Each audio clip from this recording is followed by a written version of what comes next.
Pyetja ime për ju është më lehtë apo më e vështirë të menaxhosh egon e politikanëve apo interesat e biznesmenëve? Pyetje interesante, faleminderit shumë.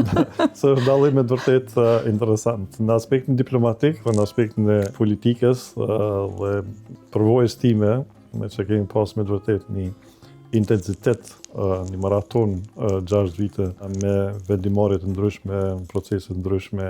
Në 2014 është nis procesi i Berlinit, i cili ende vazhdon, ka qenë iniciative edhe kontribut, po ashtu edhe i joni personal, ku ne kemi tentuar që me qeverinë gjermane, ish kancelaren, të bëjmë diçka për Ballkanin, të fillojmë diçka për Ballkanin, që Ballkani mos të jetë anasht. Dhe procesi i Berlinit ka në rëndësi të veçantë, sepse ka të bëj edhe natyrisht me stabilitet politik, por edhe me zhvillim të projekteve të ndryshme.